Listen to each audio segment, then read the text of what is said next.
दोस्तों साथियों नमस्कार। द पाठशाला ऑनलाइन में आपका स्वागत है। आज फिर हम एक नई कहानी के साथ आपसे जुड़े हैं। आज की हमारी कहानी है मशहूर लेखिका अमृता प्रीतम द्वारा रचित और नदी बहती रही। अमृता प्रीतम की कहानी और नदी बहती रही का मुख्य संदेश जीवन की निरंतरता, मानवीय संबंधों की नाजुकता और समय के प्रवाह के साथ खुद को संभालना है।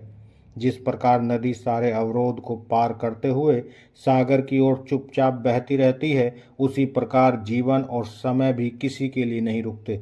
इंसान को दुखों और आपदाओं के बावजूद आगे बढ़ते रहना चाहिए। इस कहानी में प्राचीन मिथक जैसे सत्यवती और वेदव्यास का प्रसंग का उपयोग कर आधुनिक समाज की संवेदनशील और जटिल समस्याओं को उजागर किया गया है।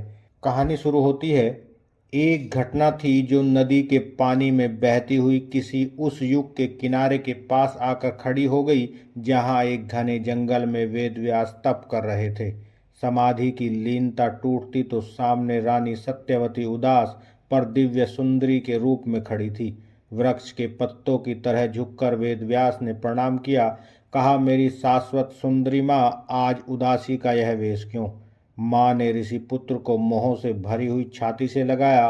कहा, तुम ऋषि कुल से हो, तुम मोह की पीड़ा नहीं जानते।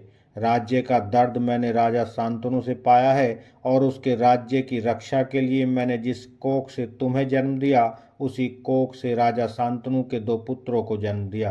पर एक मेरा राजकुमार युद्ध में मारा गया और दूसरा दो रानियों को रोती छोड़कर क्षय रोग से मर गया।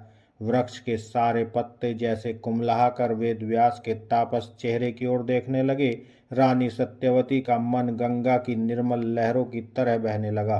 उसने कहा, महर्षि पाराशर ने गंगा के पानी की तरह मुझे अंग से लगाया था, तुम उसी पानी का मोती हो।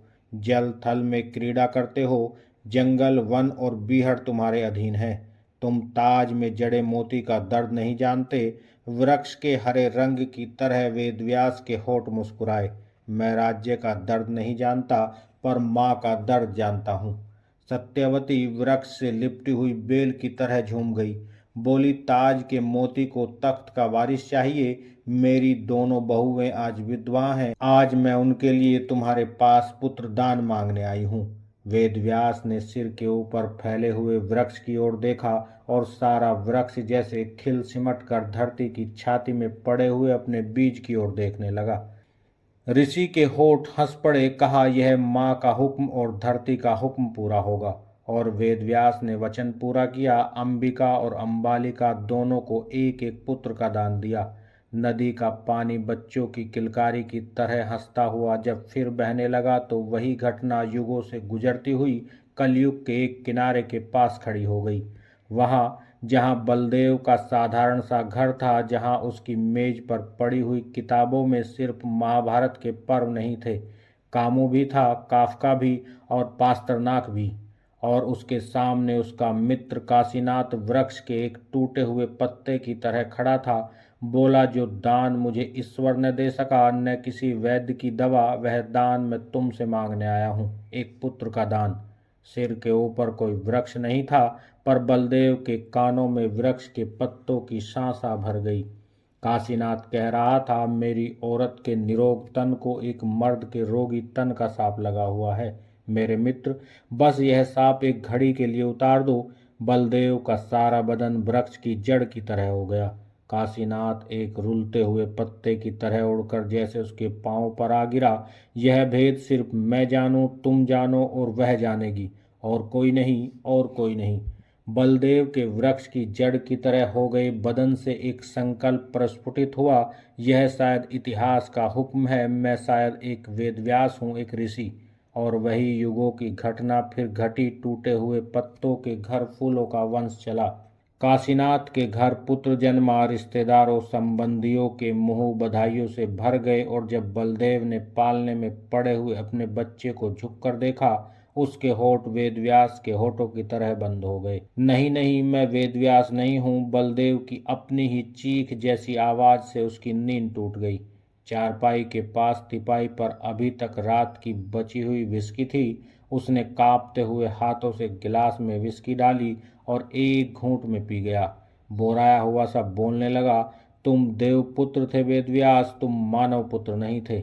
बलदेव की कल्पना उसे सदियों से दूर एक जंगल में ले गई और वह जंगल में विलाप की तरह बोला, ऋषिराज तुम्हारे पास समाधि, निरी समाधि, पर मेरे पास सपने हैं, बहुत सारे सपने। बलदेव के बोल छाती में से उठ उठ कर पेड़ों से टकराते रहे। देखो ऋषिपुत्र, मेरी ओर देखो, यह देखो मेरी अंबिका। तुम्हें तो अपनी अंबिका की दूसरे दिन पहचान भी नहीं रही थी, पर देखो यह मेरी परछाई ही मेरी अंबिका है। मैं जहाँ जाता हूँ मेरे साथ जाती है। और बलदेव जोर से हंसा। देखो ऋषिपुत्र, तुम्हारी कोई परछाई नहीं है। लोग सच कहते हैं कि देवताओं की परछाई नहीं होती, पर इंसान को तो परछाई का साफ होता है। देखो मेरी परछाई मुझसे भी बड़ी। फिर बलदेव की आवाज़ अति की खामोशी से टकराकर बुझ सी गई। तुम्हारी समाधि टूट गई थी जब सत्यवती ने आवाज़ दी थी, पर मेरी आवाज़ से नहीं टूटती। क्यों नहीं टूटती? तुमने अंबिका की गोदी में खेलता हुआ अपना पुत्र कभी अपनी बाहों से उठाकर नहीं देखा। मैंने देखा है उसे, बाहों में उठाकर, गले से लगाकर, और तुम नहीं जानते फिर उसे अपने गले से हटाना अपने मांस से मांस के टुकड़े को तोड़ने जैसा होता है। बलदेव का सारा शरीर शरीर में बहते हुए लहू में भीग गया। तुमने कभी लहू की गंध नहीं देखी ऋषिपुत्र? आदमी के लहू की एक गंध भी होती है जब वह धूर मन तक जख्मी हो जाता है, और लहू की एक सुगंध भी होती है जब बच्चे के कोमल नरम होठ हंसते हैं, तब अपने ही शरीर में से लहू की एक सुगंध उठती है।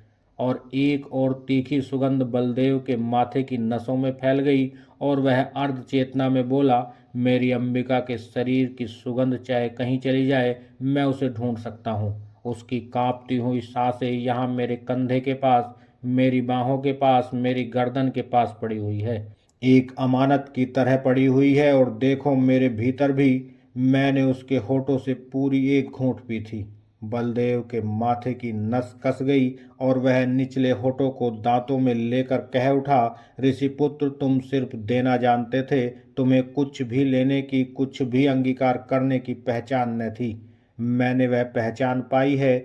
मैं जब अपनी अंबिका के जिस्म की तहों में उतर गया था, वह तहे मुझे लेकर एक मुट्ठी की तरह बंद हो गई थी, और फिर जब फूल की पंखड़ियों की तरह खुली थी, मैं वापस लौटते हुए उसकी गंध अपने साथ ले आया था। वह सिर्फ कुछ देने का नहीं, कुछ लेने का पल भी था। मैंने वह पल देखा है ऋषिपुत्र, तुमने नहीं देखा। देना दर्द नहीं होता, लेना एक दर्द होता है। तुम वह दर्द नहीं जानते थे ऋषिराज। इर्द गिर्द सब शांत था, इर्द गिर्द भी, दूर तक भी, जहां तक बलदेव को जिंदगी के बाकी रहते वर्षों का भविष्य दिखाई दे सकता था। वहां तक एक अंतहीन चुप, एक खामोश अंधेरा, पर बलदेव अंधेरे में पड़े हुए अंधेरे के एक टुकड़े की तरह गाढ़ा होकर अपने अंगों में सिमट गया। उसके होठ कुछ इस तरह हिल रहे थे जैसे अंधेरे की तहें हिलती हों। वह मेरे पास आग की एक चिंगारी लेने के लिए आई थी। मुझे उस चिंगारी के लिए जलना था, मैं जला था, पर यह नहीं जानता था, शायद वह भी जानती थी। चिंगारी को धारण करने के लिए उसे भी आग के साप से गुजरना पड़ेगा। आग उसे भी छू गई थी, तब वह कांप उठी थी। वह सारी की सारी मुझ में सिमट गई थी, जैसे वह अपनी लपट से शर्मा गई हो। और अब मेरी इस राख में वह भी जल बुझकर अपनी राख को मिला गई है। देखो ऋषिराज, चेतना के अंधेरे में एक आकार सा उभरा, कोई पत्थर की मूर्ति जैसा, शायद समय से सचमुच पत्थर हो चुका, या अभी जीवित और तपस्या में लीन बैठा हुआ। बलदेव ने अंधेरे में बाँह फैलाई, नीचे जमीन को टटोल कर उसके पैरों को छूने के लिए, और कांपती हुई बाँह की तरह उसकी आवाज़ कांपी। मैं भूल गया ऋषिराज, मैंने आदम पुत्र होकर तुम्हारी रीस की थी। मैंने एक पल तुम बनकर देखा, सिर्फ एक पल। मैंने जैसे पल के लिए तुम्हारा आसन चुरा लिया, पर मैं तुम हो सकता। तुम अपने जंगल में अभी भी निश्चित बैठे हुए हो। मैं अपने जंगल में भटक रहा हूँ। मुझे सिर्फ देने का वरदान नहीं मिला है, लेने का शाप भी मिला है। मैं अपनी अंबिका को अपने पास चाहता हूँ, अपना बच्चा भी। देखो मेरी आंखें सिर्फ मेरे मुंह पर नहीं, मेरी पीठ पर भी हैं। वह पीछे दूर वहां देख रही हैं, जहां मेरी अंबिका मेरे पास थी, मेरे पहलू से सटी हुई। बलदेव की अड़चेतना फिर नींद का झोंका बन गई तो कमरे की खामोशी ने एक चैन की सांस ली। सिर्फ खिड़की में से आती हुई हवा के झोंकों से मेज पर पड़ी हुई किताबों के कुछ पन्ने इस तरह हिल रहे थे जैसे महाभारत के किसी पर्व का पृष्ठ उड़कर कामों के आउटसाइडर से कुछ कह रहा हो, या पारसनाग का जीवागो आंखें मलता हुआ महर्षि पाराशर से मत्स्यगंधा के योजनगंधा बनने का भेद पूछ रहा हो। अचानक कमरे की खामोशी चौंक कर बलदेव की ओर देखने लगी। वह तड़प कर बिस्तर से उठते हुए कह रहा था, यह कैसा साफ है वेदव्यास, जब भी सोता हूँ आग की तरह जलने लगता हूँ। मैं भी, मेरी अंबिका भी, और जब भी जागता हूँ राख का एक ढेर बन जाता हूँ। बताओ मेरा बच्चा बड़ा होकर इस राख में से अपना वंश कैसे ढूंढेगा।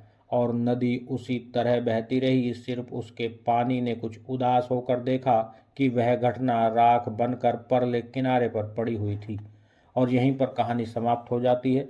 दोस्तों साथियों, अगर ये कहानी आपको पसंद आई हो तो इसे लाइक करें, हमारे चैनल को सब्सक्राइब करें। आगे फिर एक नई कहानी के साथ आपसे जुड़ते हैं। तब तक के लिए दीजिएगा इजाज़त। जय हिंद, जय भारत।